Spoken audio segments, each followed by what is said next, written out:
C'est un procès très politique qui s'ouvre aujourd'hui en France. François Fillon, l'ancien Premier ministre, et son épouse Pénélope comparaissent devant le tribunal correctionnel de Paris.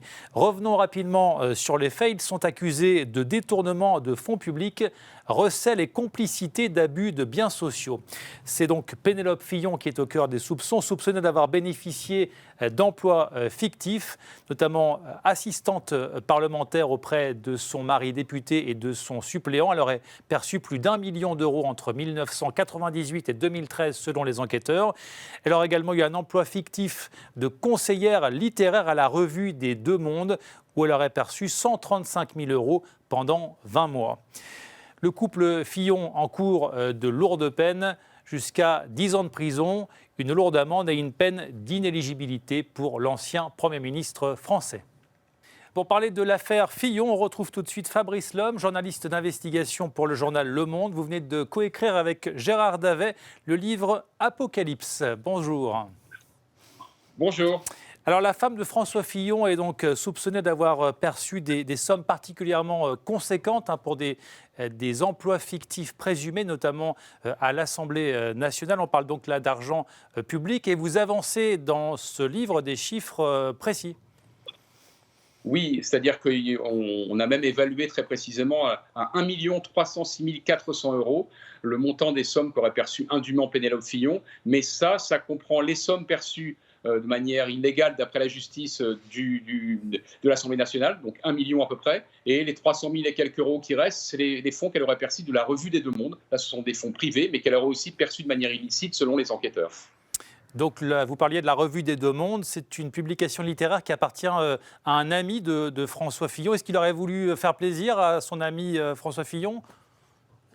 Très clairement, oui. D'ailleurs, il l'a reconnu lui-même au cours de l'enquête et François Fillon ne l'a pas contesté. Il s'agissait de rendre service à sa femme qui s'ennuyait, d'après François Fillon. Le problème, c'est qu'il lui a rendu service en embauchant, mais le souci, c'est qu'elle n'a pas travaillé, ou en tout cas, on n'a pas trouvé de preuves effectives de son travail. Le couple Fillon conteste cette version des faits. Le souci, c'est que M. Ladret de la Charrière a déjà plaidé coupable lui-même dans une procédure distincte, en quelque sorte, et a reconnu les faits et a dit « oui, c'est vrai, j'ai donné un emploi fictif à Mme Fillon ». Donc à l'Assemblée nationale, comme à la Revue des Deux Mondes, vous n'avez pas obtenu de documents, de témoignages montrant qu'elle ait réellement travaillé ? Non, c'est tout le problème de Pénélope Fillon, c'est que les recherches qui ont été menées par les journalistes, comme Gérard Davet et moi-même, ou d'autres évidemment, et par les enquêteurs et les juges, n'ont pas permis de mettre au jour des éléments concrets ou des témoignages crédibles prouvant qu'elle a vraiment travaillé. Même si elle assure avoir travaillé, on trouve vraiment très peu de traces de ce travail. Alors dans votre livre, vous parlez, en parlant du couple Fillon, vous parlez d'une PME familiale. Quels étaient les ressorts, le fonctionnement de cette entreprise familiale ? En fait, c'est assez simple. François Fillon avait des besoins d'argent récurrents, réguliers, notamment pour entretenir le manoir du couple dans la Sarthe. Et par ailleurs, ils ont 5 enfants qui avaient des études dont il fallait financer les études privées dans les meilleures écoles. Et puis, il y a aussi le fait que M. Fillon a apparemment des goûts de luxe. Et donc, il avait besoin d'argent pour tout cela. Et il a mis à contribution sa famille, sa femme, en la faisant travailler, en fait, dès qu'il se marie avec elle. Dès 1980, il devient député et il va commencer à lui donner de l'argent de manière assez douteuse, c'est moins qu'on puisse dire. Et ça va être comme ça jusqu'aux années 2010, même jusqu'en 2013. Et il va même solliciter ses enfants qui vont être rémunérés sur ces fonds, cette fois-ci de collaborateurs en tant que sénateur. Et là encore, la justice estime que c'était absolument pas permis, ou en tous les cas que c'était très douteux. Et François Fillon devra aussi répondre du fait d'avoir donné de l'argent à ses enfants, argent qu'il récupérait puisque ses enfants, dès qu'ils touchaient l'argent de leur père, le reversaient sur le compte de François Fillon. Est-ce que l'affaire Fillon, finalement, n'est pas révélatrice de pratiques traditionnelles dans la politique française ? Alors oui, d'une part, parce que la pratique des emplois de complaisance, on va dire, de faire travailler des proches, c'est assez répandu, ça a été répandu, c'est une pratique aujourd'hui qui est condamnée par l'opinion publique, mais c'est vrai que François Fillon n'a pas été le seul à y avoir eu recours.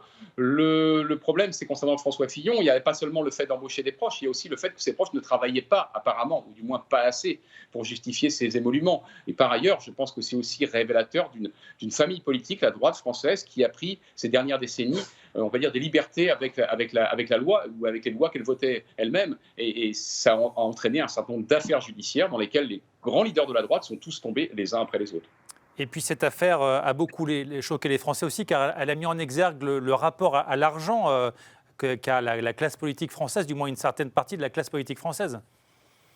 Oui, c'est sûr qu'il y a eu un décalage énorme, surtout concernant François Fillon, entre l'image qu'il donnait d'un homme intègre, d'une grande sobriété, presque austère, par ailleurs son programme qui était très dur, il fallait faire des économies partout, et la vie qu'il menait, j'allais dire, non pas en secret, mais que les Français ne voyaient pas, qui était la vie d'un homme qui aime les choses de prix, les goûts de luxe, les costumes, on s'en souvient, à plusieurs milliers d'euros, ou même plusieurs dizaines de milliers d'euros si on les accumule tous, et ça a beaucoup choqué l'opinion publique, évidemment. Donc cette affaire a fait tomber François Fillon et au-delà donc la droite française pour la présidentielle de 2017. Est-ce que la droite ressent encore aujourd'hui les effets de cette affaire Fillon ?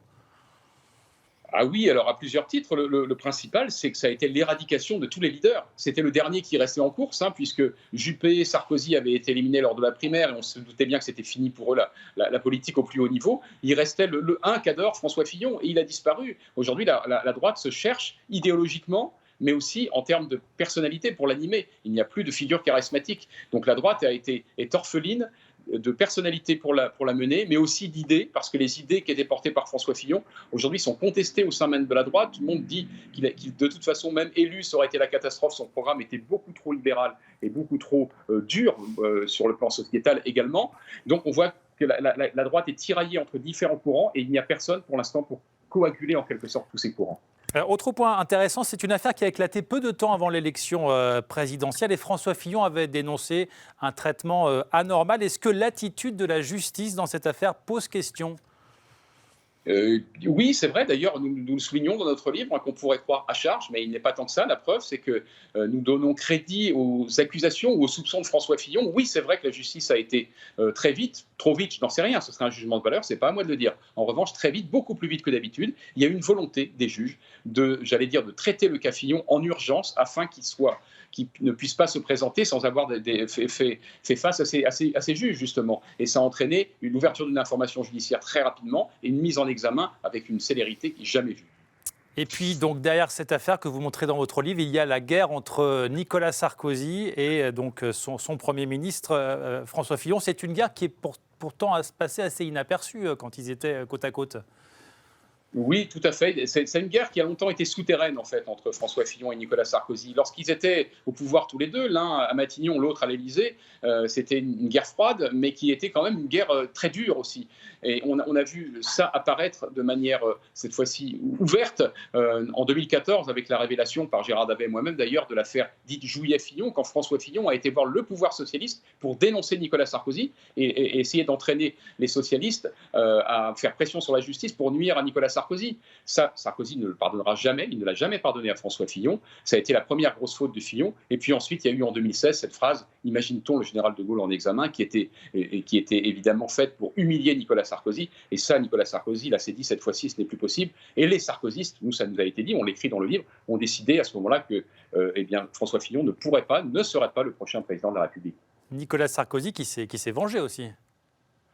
Voilà, mais tout à fait. Alors, ce qui est certain, c'est qu'il y a une affaire, en tous les cas, parmi les multiples affaires dans l'affaire qui mettaient en cause François Fillon, qui implique Nicolas Sarkozy, c'est l'affaire Bourgi, c'est-à-dire l'affaire des costumes. On sait maintenant, on le démontre dans le livre, que Robert Bourgi a agi en quelque sorte avec l'assentiment de Nicolas Sarkozy pour piéger François Fillon en lui offrant des costumes de luxe et ensuite en le faisant fuiter dans la presse.